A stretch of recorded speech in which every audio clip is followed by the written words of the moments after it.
오늘도 복된 주일을 맞이해서 주 앞에 나오신 여러분들에게 주님의 은혜가 함께 하시기를 축복합니다. 우리가 3월을 계속 보내면서 구약 성경 가운데 사무엘상의 말씀을 함께 읽고 있습니다. 이 사무엘상의 말씀은 사무엘로부터 이렇게 이어져서 이스라엘 나라가 왕정으로 세워지게 되는 그 시기에 대해서 우리에게 알려줍니다. 초대 왕으로 세움을 받았던 사울, 그리고 그 뒤에 두 번째 왕으로 세움받은 다윗의 이야기가 계속해서 펼쳐지고 있는 부분을 우리가 함께 읽고 있습니다. 오늘 우리가 함께 읽은 이 말씀의 내용은 사무엘상의 말씀이 아니라 시편 57편의 말씀을 함께 읽었습니다. 이 시편 57편의 말씀은 다윗이 왕으로 기름 부음을 받아서 세워지지만 그가 곧바로 이스라엘 다스리는 왕이 되지 못하고 그가 오랜 도피 생활을 하고 있는 중에 큰 위기를 만났을 때 하나님의 은혜를 회고하면서 기록된 내용입니다. 큰 위기와 다급한 상황 속에서 하나님 앞에 그는 간절하게 기도했고 즉시 그 기도에 응답하셨던 하나님께 감사하면서 찬송을 드리는 내용을 오늘 우리가 읽은 이 시편에서 확인할 수 있습니다. 다윗이 과연 무엇에 근거해서 무엇을 확신하면서 하나님 앞에 호소하고 기도했을까요? 하나님의 어떠하심을 그가 감사하면서 하나님께 찬송을 드렸을까요? 오늘 우리가 읽은 말씀 가운데서 3절과 10절의 말씀에 보면 하나님의 인자 그리고 진리였다라는 것을 우리에게 알려주고 있습니다. 오늘 우리는 시편 57편을 살펴보면서 이것을 함께 확인해 보려고 합니다. 그리고 저와 여러분 모두의 삶 속에서 여전히 하나님의 인자와 진리를 붙잡고 어려움과 난관을 이겨나가고 승리하게 되기를 진심으로 바랍니다.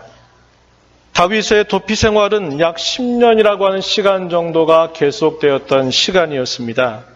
사무엘상 19장으로부터 시작을 해서 사무엘상 끝까지 이 다윗의 도피 생활에 대한 기록을 우리에게 전달해 주고 있습니다.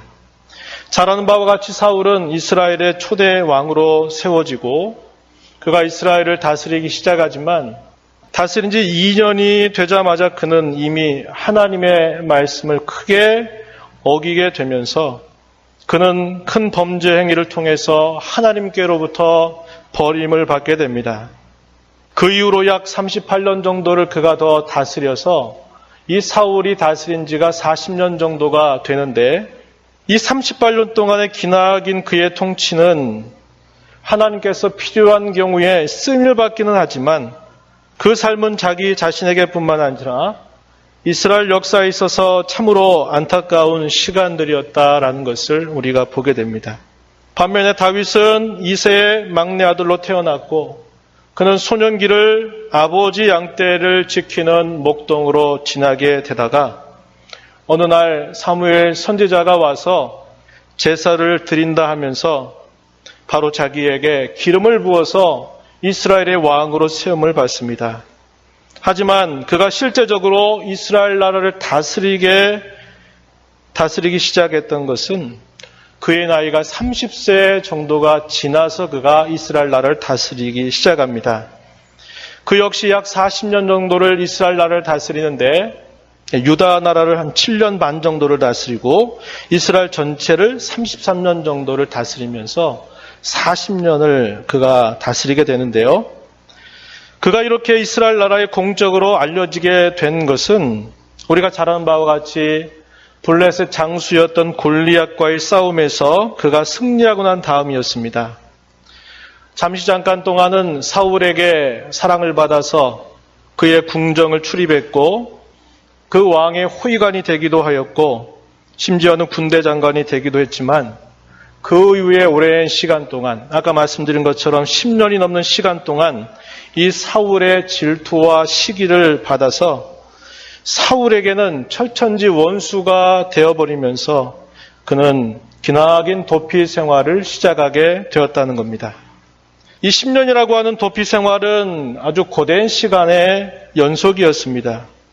그가 하나님 앞에 죄를 지어서 그 죄에 대한 징계로 받는 것이라면 힘들어도 이게 죄값으로 받는 것이려니 이렇게 생각하면 될 것입니다. 하지만 그가 이렇게 10년 동안의 도피 생활을 한 것은 대단히 억울한 시간이고 원통스러운 시간이 아닐 수 없었어요. 그는 하나님의 뜻을 언제나 사모했고 그 뜻을 따라 살기를 원했고 심지어는 그가 사울 왕을 위해서 또 이스라엘 나라를 위해서 그가 충직하게 감당한 일들밖에 없는데 그 일에 대해서 보상을 받기보다는 오히려 그것 때문에 이 사울의 미움을 받아서 도피 생활을 하게 됐으니 얼마나 그의 시간들이 억울한 시간이고 원통한 시간들이었겠습니까? 한 번의 위기가 지나가게 되고 나면 이제 끝이려냐 생각하면 그게 끝이 아니고 또 다른 위기가 찾아오게 됩니다. 그 위기가 하나님의 은혜 가운데서 극복한 것처럼 보면 어느새 모르게 더 큰 위기가 또 그 뒤를 따라서 오는 것을 그는 끊임없이 경험하면서 그렇게 10년이라고 하는 긴 시간을 그가 보내게 된 것입니다. 오늘 우리가 읽은 이 시편의 내용은 바로 그러한 도피 생활 가운데서 기록되고 있는 시임을 우리에게 알려주고 있습니다. 57편 앞에 보면 소위 표제라고 말하는데요. 가로 안에 있는 글자 가운데 이렇게 표현합니다. 다윗이 사울을 피하여 굴에 있던 때에 이렇게 표현합니다. 이 57편의 내용은 바로 다윗이 이 사울을 피해서 그가 굴에 숨어 있는 동안에 하나님 앞에 그가 간곡하게 기도하였고 그 기도를 들어주시는 하나님의 손길을 경험하고 그 일에 대한 감사와 찬양으로 하나님께 영광을 돌리는 그러한 내용을 표현해주고 있는 겁니다. 사무엘상 22장에 보게 되면 다윗이 사울의 추격을 피해서 아둘람 굴이라고 하는 곳에 그가 자기를 숨깁니다. 그 굴 가운데 숨겨 있었던 때 그것이 22장 앞부분에 기록이 되고 또 좀 더 지나가게 되면 사무엘상 24장의 내용을 보면 그가 엔게디라고 하는 굴에 그가 또 피신하게 된 것도 성경이 알려주고 있는데 학자들에 따르면 아마도 이 시편의 내용은 사무엘상 22장의 그 아둘람 굴에 그가 피신해서 그 첫날 밤 그 깊은 밤 속에서 그가 하나님 앞에 느꼈던 위협과 그가 기도했던 내용들, 하나님께서 응답하셨던 내용들을 표현해 주는 것으로 보고 있습니다. 오늘 우리가 읽은 이 시편의 내용은 크게 세 부분으로 생각해 볼 수 있겠는데 첫 번째 부분은 뭐냐면 1절부터 5절의 내용에서 하나님의 도우심을 강구하는 다윗의 모습을 우리가 살펴볼 수 있습니다. 그가 처해져 있는 그 처지에 대해서 그는 이렇게 표현하고 있어요. 본문 4절에 보면 내 영혼이 사자들 가운데에서 살며 내가 불사르는 자들 중에 누웠다. 곧 사람의 아들들 중에라. 그들의 이는 창과 화살이요 그들의 혀는 날카로운 칼 같도다. 이렇게 다윗이 표현하고 있습니다. 6절 앞부분에서도 또 다윗은 이렇게 표현해요. 그들이 내 걸음을 막으려고 그물을 준비하였으니 내 영혼이 억울하도다. 그들이 내 앞에 웅덩이를 팠다. 이렇게 말합니다. 그가 이 대적자 사울의 낯을 피해서 굴에서 혼자 있는데 그 있는 그의 모습이 그의 마음의 상태가 바로 이러한 상태였음을 이 시를 통해서 그는 표현해주고 있다라고 하는 겁니다. 아무도 그를 도울 수 없었고 또 아무도 그의 곁에 함께할 수 없었던 그러한 어려움 가운데서 언제라도 사울이 자기를 잡기만 하면 자기는 그 죽음 앞에 생사를 왔다 갔다 해야 되는 그런 기로 앞에 서 있으면서 그는 이렇게 자신의 처지를 하나님 앞에 고백하고 있는 것이죠. 그러한 가운데서 다윗은 하나님 앞에 간곡하게 기도를 올립니다. 그 기도하는 내용이 오늘 시편에 보면 1절 말씀에서 다윗이 하나님 앞에 이렇게 간구를 올립니다. 내게 은혜를 베풀어 주소서. 내게 은혜를 베풀어 주소서. 이렇게 표현합니다. 옛 성경에서는 이걸 긍휼이라고 하는 말로 표현했습니다. 하나님, 내게 긍휼을 베풀어 주시옵소서. 내게 긍휼을 베풀어 주시옵소서. 하나님께서 불쌍히 여기셔서 나를 도와주시기를 간절하게 기도하는 그런 다윗의 모습을 우리가 확인하게 되는 겁니다. 내 영혼이 주께로 피하되 주의 날개 그늘 아래에서 이 재앙들이 지나기까지 피할 것입니다. 이렇게 하나님 앞에 고백합니다. 주의 날개 그늘 아래, 이 말은 마치 어미 새가 새끼를 날개 아래 품고서 그를 보호하고 지키는 것처럼 하나님께서 지금 공격 가운데 있는 자신을 돌봐달라고 기도하는 이 다윗의 모습입니다. 그가 밤에 이 동굴 가운데 누워서 이 동굴 밖의 모습을 쳐다봅니다. 이 동굴이 어떻게 돼 있을까요? 이렇게 둠처럼 돼 있겠죠? 그 둠처럼을 또 보면서 다윗이 그렇게 표현하는 겁니다. 마치 하나님께서 그의 보호 날개를 펼쳐서 그 날개 그늘로 나를 이렇게 감싸주시는 것처럼 그는 생각하면서 하나님, 내가 하나님 앞에 피합니다. 하나님 나를 도와주시옵소서.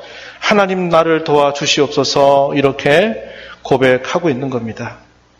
동굴이 그를 진정으로 피난시켜주는 피난처가 아니라 그는 그 가운데서 하나님이 자기의 진정한 피난처가 되심을 이 표현 속에서 고백하고 하나님 앞에 기도를 올리고 있는 것입니다. 그는 하나님을 향해서 이렇게 부르고 있어요. 지존하신 하나님이라 이렇게 부릅니다. 2절 말씀에 보면 지극히 존귀하신 하나님께 제가 부르짖습니다. 이렇게 표현하였고 또 계속해서 2절의 내용을 보면 나를 위하여 모든 것을 이루시는 하나님께 제가 부르짖어 기도합니다. 이렇게 표현했습니다. 나를 위하여 모든 것을 이루시는 하나님, 이렇게 표현한 말이 참으로 독특한 표현인데요. 하나님께서 자신을 위해서 모든 일들을 이루시는 분이라고 그는 이렇게 고백하고 있다 이 말입니다.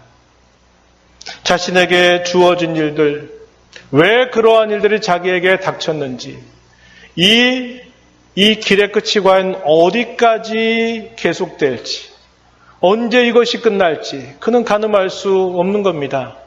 하루하루 자신의 목숨을 연명해서 살아가기 조급한 가운데서도 그는 하나님을 향해서 하나님께서 자신을 위해서 이 모든 것을 이루시는 분이라고 고백하면서 하나님 은혜를 베풀어 주소서, 은혜를 베풀어 주소서 이렇게 하나님 앞에 기도를 올리고 있는 것이죠. 이러한 표현들을 우리는 신약에 있는 말씀을 통해서 잘 그 내용을 음미해 볼 수 있는데 우리가 잘 아는 로마서 8장 28절의 말씀에 보면 하나님을 살아가는 자 그 뜻대로 부르심을 입은 자들에게는 모든 것이 합력하여 선을 이루느니라 이렇게 말씀합니다. 하나님을 사랑하는 자, 하나님의 뜻을 따라서 부르심을 받은 자들, 다시 말해서 하나님의 이 구원을 받은 그 구원받은 사람들에게는 하나님께서 모든 것을 합력해서 선을 이루신다라고 이렇게 표현하고 있는 것입니다. 욥은 고난 가운데서 내가 가는 길을 나는 알지 못한다. 내가 오른편으로 하나님이 계신가를 내가 보면 하나님이 왼편에서 계신 것 같고 내가 왼편에서 하나님이 계신가 하고 찾으면 하나님은 오른편에서 일하시는 것 같고 하나님의 손길을 내가 만날 수 없다. 그렇게 그의 간곡하고 그런 안타까운 심정을 하나님 앞에 표현하면서도 나의 가는 길을 오직 그가 아신다. 내게 정하신 일들을 그가 이루실 것이다. 나를 연단하신 후에는 내가 천금같이 나오리라고 하는 이런 신앙의 고백을 표현하고 있는 것과도 매우 유사한 그런 표현임을 우리가 보게 되는 겁니다. 고린도서 10장 13절에서는 사람이 감당치 못할 시험 당함을 허락하지 아니하시고 피할 길을 예비하시는 분이라고 말하면서 능히 그런 어려움과 시련들을 감당하고 이겨나갈 수 있도록 하나님이 도와주신다라고 이렇게 말하기도 하는 것입니다. 그는 자신의 그 앞길을 가늠할 수 없고 알 수 없는 상황이지만 그러나 하나님은 나를 위해서 이 모든 일들을 하나님은 이루시는 분이라고 하는 확신을 가지고 하나님 도와주세요. 하나님 도와주세요. 긍휼히 여겨주세요. 긍휼히 여겨주세요. 이렇게 하나님께 간구를 올리고 있는 것입니다. 그는 확신 가운데서 하나님 앞에 구하고 있어요. 그가 이렇게 표현합니다. 3절 말씀해 보면 하늘에서 보내사 나를 삼키려는 자의 비방에서 나를 구원하실 것입니다. 이렇게 고백했습니다. 하늘에서 이 무슨 말입니까? 땅의 그 어떤 사람도 땅에 있는 그 어느 것도 나를 도울 수 없고 나를 건져줄 수 없다고 하는 그의 고백이 담겨 있는 것이죠. 하늘에서만이 하나님만이 나를 이러한 대적자들로부터 하나님만이 나를 구해 주실 수 있습니다 라고 그는 고백하면서 하나님께서는 나를 구원하실 것입니다. 이렇게 확신을 가지고 하나님 앞에 그러한 간구를 올리고 있는 것입니다. 하나님이 그의 인자와 진리를 보내시리로다 이렇게 말합니다. 하늘에서 무엇을 보내주시겠다고 기대합니까? 하늘로부터 하나님의 인자와 진리를 보내셔서 자신을 구원해 주실 것을 이렇게 고백하고 있다라고 하는 겁니다. 히브리인들이 이렇게 사용하는 시를 표현하는 방법이 여러 가지가 있는데 그 가운데 하나가 뭐냐면 소위 중언법이라고 하는 게 있는데요. 그게 뭐냐면 오늘 우리가 읽은 이 말씀 다윗이 말하기를 하늘에서 하나님의 인자와 진리를 보내셔서 나를 구원하실 것입니다. 이렇게 표현했는데 여기 인자와 진리라고 하는 말이 인자가 따로 있고 진리가 따로 있는 걸 말하는 게 아니라 이것이 무슨 말이냐면 참된 인자를 표현할 때 이렇게 표현하는 거다 이 말입니다. 우리의 언어 가운데 그런 표현법이 있는 거예요. 하나님의 인자와 진리하면 하나님의 참된 인자, 그분의 변함없는 그분의 인자를 통해서 하나님이 나를 이 원수의 손에서 나를 건져 주실 것이라고 확신하면서 하나님 앞에 이렇게 간구를 올리고 있다고 하는 거예요. 그러면서도 그의 간구의 목적은 5절에 보면 뭐라고 표현하냐면 하나님이여 주는 하늘 위에 높이 올리시며 높이 들리시며 주의 영광이 온 세계 위에 높아지기를 원하나이다 이렇게 말합니다. 그가 이렇게 하나님 앞에 간구하는 그의 목적은 한마디로 뭘까요? 하나님께 영광이 되기를 원합니다 라고 이렇게 고백하고 있다 이 말이죠. 5절 말씀을 다시 한번 눈여겨보십시오. 하나님이여 주는 하늘 위에 높이 들리신다.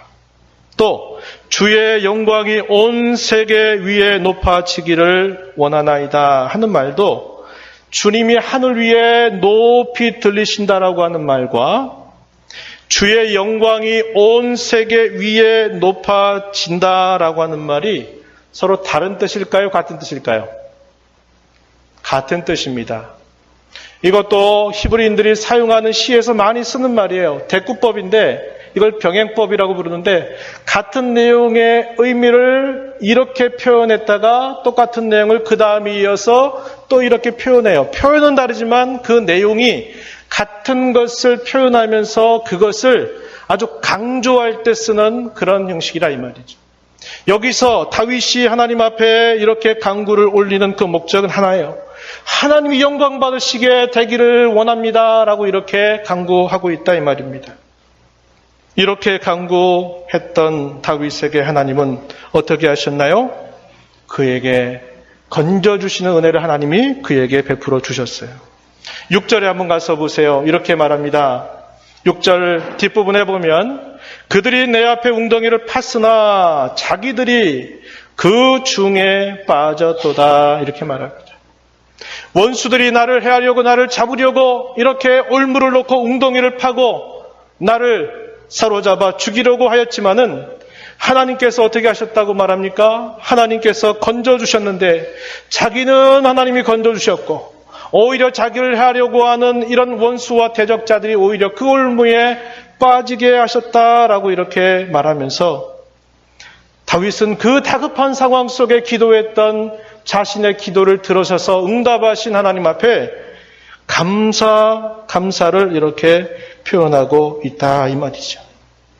그래서 여기 7절로부터 마지막 11절에 이르는 이 내용에서는 뭐 하냐면 자신을 건져주시고 구원하신 그 하나님께 감사하고 찬양을 드리는 그런 다윗의 모습이 표현되어 있습니다. 우리가 알고 있는 이 7절부터 11절에 있는 이 내용은 시편 108편 1절부터 5절에 있는 내용에서 똑같이 이 내용이 다시 사용되고 있습니다. 그것도 역시 다윗이 하나님 앞에 기록해서 드린 찬송의 내용인데요. 이 표현이 이곳에서 이렇게 표현되고 또 다른 시편에서 이렇게 표현된다고 하는 건 뭘 말할까요? 다윗이 그 표현을 대단히 좋아했다라는 겁니다. 그 좋아한 표현이 뭐냐? 바로 이 7절 이하부터 마지막 절까지의 내용이라 하는 거죠.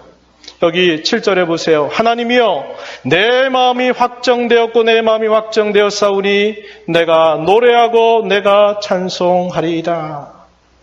내 마음이 확정되었다. 내 마음이 확정되었다. 반복했습니다. 확정되었다라는 말이 뭐냐면 내 마음이 굳게 서 있습니다. 내 마음이 굳게 하나님 앞에 서 있습니다. 그런 말입니다. 내가 노래하겠습니다. 내가 찬송하겠습니다. 이렇게 말하는 거예요. 자신의 그 간절한 기도를 들으시고서 자신을 건져주신 그 하나님의 은혜를 생각하면서 자기의 마음이 확정되고 확정되었다고 무엇을 향해서 하나님을 향해서 노래하고 찬송하려고 하는 그의 마음이 굳게 확정되었다고 이렇게 표현을 하고 있다 이 말이죠. 그러면서 계속해서 그가 뭐라고 말합니까? 8절에 내 영광아 깰지어다 비파야 수금아 깰지어다 내가 새벽을 깨우리로다. 내 영광아 할 때 이 영광이라는 말은 다른 말로 혀, 우리의 말하는 이 혀를 뜻하는 말이기도 합니다. 다윗이 말해요. 내 혀야 깰지어다. 내 혀야 깰지어다. 그래서 내 입을 열어서 나를 이토록 구원하신 그 하나님 앞에 감사와 찬송을 올려드리고자 한다 하는 것을 말하면서 그의 입술로부터 시작한 이 구원에 대한 감격과 기쁨의 찬송이 악기를 동반해서 비파야 수금아 깰지어다 이렇게 말하는 겁니다. 밤이 깊은 밤에 하나님을 향해서 간구하면서 그토록 공경 가운데 간구했던 그가 하나님의 깊은 그 은혜를 체험하고 감사하면서 새벽 시간이 왜 이렇게 길게 느껴지는 걸까요? 너무 새벽이 긴 겁니다. 빨리 새벽이 왔으면 좋겠다는 거예요. 그의 마음이 감격스럽게 그 새벽을 기다리고 있는 겁니다. 그래서 그가 표현하는 거예요. 내가 새벽을 깨울 것이다. 빨리 날이 밝아라 이렇게 말하는 거예요. 하나님께서 자신을 구원해 주시고 건져주신 그 사랑과 은혜가 너무나 감격스럽고 너무나 기쁘고 너무나 즐거워서 이 늦은 밤이 빨리 지나가기를 바라는 거예요. 그러면서 내가 새벽을 깨우리로다 이렇게 노래하고 있는 것입니다. 그런 고백이에요. 하나님의 인자가 크다라고 이렇게 노래하고 주님의 진리가 궁창에 이른다 이렇게 표현하고 있습니다. 10절 말씀에 무릇 주의 인자는 커서 하늘에 미치고 주의 진리는 궁창에 이르나이다 이렇게 고백해서 하나님의 인자하심, 하나님의 진실하심 그것이 하늘과 또 궁창에 차고 넘친다 이렇게 고백하고 있는 겁니다. 하나님의 인자하심을 헤아려 보니 헤아려도 다 헤아릴 수 없는 거다라는 것을 표현하는 거죠. 그분의 인자하심이 측량할 수 없음을 그는 이렇게 노래하고 기뻐하고 있다 이 말입니다. 바울 사도가 에베소 교회 성도를 향해서 기도할 때 하나님의 그 측량할 수 없는 그 은혜의 부요함을 알아가기를 위해서 간곡하게 하나님 앞에 무릎을 꿇고 기도하는 그의 모습을 우리는 떠올릴 수 있는 겁니다. 하나님의 그 은혜가 크고 그 사랑의 넓이가 크고 그 깊이가 다함이 없어서 그 크신 하나님의 그 사랑을 알고 깨닫고 그 안에서 그들이 자라가기를 간절하게 기도하는 바울 사도의 그런 모습과 이 다윗이 이렇게 고백하는 그 내용이 아주 살 연결되고 있음을 우리는 살펴볼 수 있다 이 말입니다. 5절 말씀 동일한 이 표현이 11절 말씀에서 동일하게 반복이 돼서 이 시편을 통해서 노래하고 고백하는 이 시의 후렴구처럼 이 표현이 사용되고 있음을 우리가 보게 되는 겁니다. 앞서 살펴본 것처럼 다윗이 이렇게 하나님 앞에 자신을 구해달라고 기도하는 궁극적인 목적은 바로 하나님의 영광이 나타나기를 위해서 기도하는 그의 목적이었음을 우리는 다시 확인해 본다 이 말이죠. 하나님은 위기 가운데에 부르짖었던 그 부르짖음을 이제는 찬양의 부르짖음으로 바꿔주시죠. 기도 속에서 그가 하나님 앞에 가졌던 확신은 아주 확고부동한 그의 신앙으로 하나님이 그를 바꾸어 주시죠. 원수들의 올무와 웅덩이로부터 건져주시고 오히려 원수들은 거기에 빠지게 하시는 하나님을 보여주고 있는 것입니다. 염려와 근심을 감사와 찬송으로 바꾸어 주시고 마침내는 하나님의 살아계신 영광을 드러내시고 계심을 우리는 이 시편을 통해서 확인해 볼 수 있다고 하는 것입니다. 하나님께서 자기 백성을 구원하신다라고 하는 이 내용은 성경 전체의 주제입니다. 또한 우리가 이 인류 역사의 모든 내용을 하나의 주제로 묶어보라 이렇게 말하면 성경 우리에게 말합니다. 하나님은 자기 백성을 구원하신다라고 하는 사실을 보여준다는 거예요. 이에 대한 가장 확고하고 분명한 그 내용이 뭐였습니까? 애굽에서 종살이하던 이스라엘 백성들을 건져서 그들로 하여금 하나님의 구원의 백성이 되게 하셨다고 하는 사실이에요. 출애굽의 사건입니다. 이 사건을 통해서 하나님은 내가 나의 백성을 나는 구원하는 구원의 하나님이심을 분명하게 보여주었다 이 말이에요.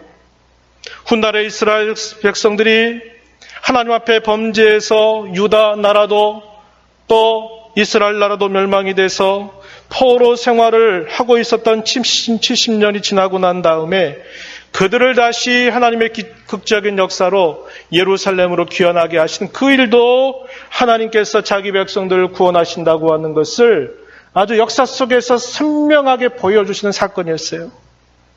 이러한 사건이 마침내 어떻게 이루어졌나요? 하나님의 그 독생하신 유일하신 아들께서 우리와 같은 사람으로 이 땅에 태어나셔서 십자가에 죽으시고 부활하신 이 사실을 통해서 하나님의 이 구원을 분명하게 우리에게 보여주셨다고 하는 겁니다. 그 구원에 참여하도록 하나님은 사람들을 불러오셨습니다. 하나님은 지금도 부르고 계십니다. 그리고 하나님은 마지막까지 이 구원으로 사람들을 불러가실 것입니다. 하나님은 저와 여러분을 부르셨어요. 하나님은 저와 여러분을 구원하셨습니다. 그리고도 우리 인생 전체를 이끌어 가고 계십니다. 때때로 하나님이 우리를 구원하셨다고 하는 이 감격스러운 사실이 우리의 살아가는 삶 속에서 실감이 나지 않을 때가 많죠. 실감이 안 난다 이 말이에요. 죽어서 천당 가는 건 내가 분명히 알겠는데 그 하나님이 구원하셨다고 하는 게 지금 나하고 뭔 상관이야? 우리가 이렇게 느낄 때가 많다는 거예요. 그래서 하나님은 우리의 삶을 언제나 평안 가운데만 두시는 게 아니에요. 우리는 평안 가운데 있으면 알지 못해요. 이게 얼마나 귀하고 가치 있는가를 깨닫지 못합니다. 하나님 우리에게 삶의 굴곡을 주셔요. 우리에게 어려움도 만나게 하시고 우리에게 시련도 당하게 하시고 우리에게 아픔도 겪게 하시는 겁니다. 뜻하지 않는 어려움도 만나게 하고 그래서 하나님은 우리의 삶을 그저 평안한 가운데서 두시면서 내가 너를 구원했다 그러면 그 사실 우리에게 실감이 안 나요. 하나님은 우리의 삶을 굴곡을 허락하시면서 그 굴곡 속에서 내가 너를 구원하고 내가 너를 사랑하고 내가 너를 건졌다고 하는 게 무엇인가를 너 바르게 알아라. 우리에게 가르쳐 주시는 겁니다.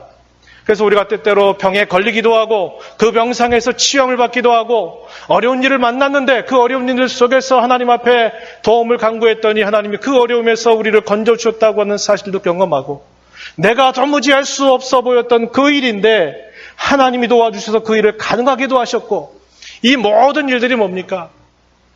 하나님께서 우리를 구원하셨다고 하는 이 사실을 너 깨달아라, 너 알아라, 내가 너를 지금도 구원하고 있고, 내가 너를 지금도 건지고 있고, 내가 너를 구원한 사실들을 너 잊지 말고 살아라 하시기 위해서 하나님은 우리에게 이런 일들을 허락하신다는 거예요.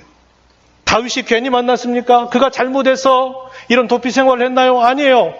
하나님의 뜻대로 하다가 10년이라고 하는 긴 시간 동안 도피 생활을 하지만 그가 인간적으로 봤을 땐 너무 억울하고 이건 너무나 원통한 그런 시간들입니다. 그러나 하나님은 그를 통해서, 그것을 통해서 하나님은 그를 연단하시고 그를 단련하시고 이런 일을 겪지 않았더라면 만날 수 없는 하나님을, 그는 그런 도피와 방랑과 어려움 속에서 하나님을 더 깊이 만나게 하셨다는 거예요.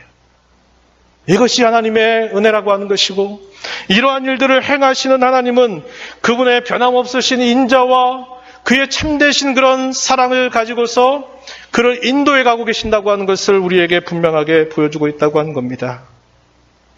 여러분, 우리의 살아가는 삶도 마찬가지예요. 삶의 굴곡을 만나면 우리에게 힘듭니다. 힘들지만 그러나 하나님은 그 굴곡을 통해서 우리로 하여금 정신 차리게 하는 거예요. 하나님이 저와 여러분을 살아가신다고 하는 사실, 하나님이 저와 여러분을 날마다 구원하시고 건지신다고 하는 이 사실을 하나님이 이런 삶의 굴곡을 통해서 우리에게 여전히 보여주시고 이것을 여전히 체험하게 하시고 이것을 붙들라고 우리에게 여전히 지금도 가르치고 계신 것임을 우리는 잊어서는 안 된다고 하는 것입니다. 그러므로 우리는 어려움을 만났을 때 하나님의 변함없이 인자하심을 확신하십시오. 그분이 하신 그 약속, 그분이 하신 그 언약을 하나님은 바꾸지 않고 우리를 죽을 때까지 우리를 인도하시고 우리를 사랑하신다고 하는 그 분명한 확신을 여러분들이 부여잡으시기 바랍니다. 하나님은 어제도 오늘도 앞으로도 변함이 없으신 분이세요. 옛적에 다윗에게 그러하셨듯이 하나님은 지금도 오직 하나님의 참된 인자를, 하나님의 긍휼하심을 바라고 구하는 사람들에게 하나님의 구원을 보여주실 것입니다. 하나님의 구원을 경험한 다윗은 하나님의 영광을 노래하고 기뻐하고 있습니다. 하나님 우리를 구원하신 목적은 그냥 구원받은 사실로 만족해라, 여기에 머물지 않아요. 하나님이 저와 여러분을 구원하시는 그 목적은 어디에 있습니까? 그분의 영광을 바라보게 하는 데 있습니다. 그분의 영광을 찬양하게 하는 데 있음을 우리는 기억해야 됩니다. 에베소 1장 6절, 12절, 14절에서 하나님께서 이렇게 우리를 구원하신 그 하나님의 구원은 우리로 하여금 그분의 은혜의 영광이 어떠한가를 찬송하기 위해서 하나님이 이렇게 하셨음을 우리에게 거듭거듭 이야기해주고 있는 것입니다. 어려움 만나면 대개 우리는 어디에 안주합니까? 그 어려움이 지나가면, 해결되면 이제 됐구나 생각하고 우리의 일상의 삶으로 돌아가고 끝날 때가 많아요. 그러나 하나님께서 저와 여러분은 어려움 가운데 있을 때 기도하게 하시고 그 어려움 가운데 우리를 건져주시는 그분의 기대와 소원은 단순히 그 문제가 해결되면 끝이다, 이게 아니고 그 문제를 통하여서 하나님의 영광을 나타내기를 기대하고 계신다는 겁니다. 저와 여러분이 어려움 가운데 있으면 단순히 하나님 이 어려움 지나가게 해주세요, 이 어려움 지나가게 해주세요만 기도하지 말고 다윗이 하나님 앞에 간구한 것처럼 이 일을 통해서 하나님의 영광이 나타나게 해주시옵소서, 이 일을 통해서 하나님의 살아계심이 증명되게 해주시옵소서, 이 일을 통해서 하나님의 살아계심을 제가 분명하게 드러낼 수 있도록 해주십시오. 이런 기도를 하나님 앞에 올려야 할 것입니다. 우리의 신앙은 더 이상 문제 해결을 위한 신앙 걸음으로 가서는 안 돼요. 문제 생기면 문제 해결되면 끝, 또 문제 생기면 또 문제 해결되면 끝, 이런 삶을 반복해서는 안 돼요. 우리는 하나님의 영광을 구해야 합니다. 하나님의 살아계심을 바라봐야 되고 그분의 영광이 나타나기를 늘 소망하는 자로 살아가야 할 것입니다.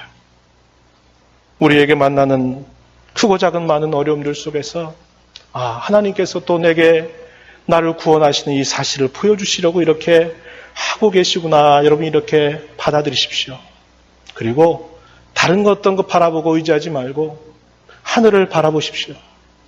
그분의 변함없이 쓰시는 그분의 인자를 확신하면서 기도하십시오. 그리고 하나님의 영광이 나타나게 해달라고 간구하면서 우리 가운데 있는 이 어려움들을 잘 감당하고 극복함을 통해서 하나님께는 영광이고 우리에게는 큰 감사와 기쁨으로 우리의 삶이 주 앞에 서게 되는 우리 모두가 되기를 진심으로 축복합니다. 기도하겠습니다. 하나님 아버지 감사합니다. 웬 은혜인지 웬 사랑인지 저희들에게 이러한 사랑을 베푸시고 은혜를 베푸시는지요. 사랑받을 만한 자격이 있는 것도 아니고 자질이 있는 것도 아니고 하나님 앞에 무엇인가 드릴 만한 것도 있지 아니한데 하나님 저희들을 값없이 사랑하시고 무조건 사랑하시고 다만 사랑하심을 인하여서 변함없는 주님의 인자를 저희들에게 더하셔서 저희들을 구원하시고 우리가 이 땅에 사는 동안 이 구원의 은혜를 알지 못하고 실감하지 못할 줄 아시고 저희들의 삶 속에 많은 삶의 굴곡들을 통해서 언제나 저희들을 구원하시는 하나님, 우리를 건져주시는 하나님을 경험할 수 있도록 인도해 주신 것을 감사드립니다. 혹 저희들의 삶 속에 만나고 있는 어떤 어려움들 때문에 낙심하고 절망하고 좌절하지 않게 하시고 구원의 하나님을 바라보게 하시고 확신하게 하시고 하나님의 영광이 드러나기를 소망하면서 하나님의 도우심만을 바라고 의지하는 저희가 되게 하셔서 하나님의 영광이 나타나고 저희에게는 하나님의 살아계심으로 인하여 기쁨과 감사의 삶으로 저희들의 삶의 역전을 경험하는 저희들의 삶이 되도록 도우시고 인도하여 주시옵소서. 존귀하신 예수 그리스도 이름으로 기도하옵나이다. 아멘.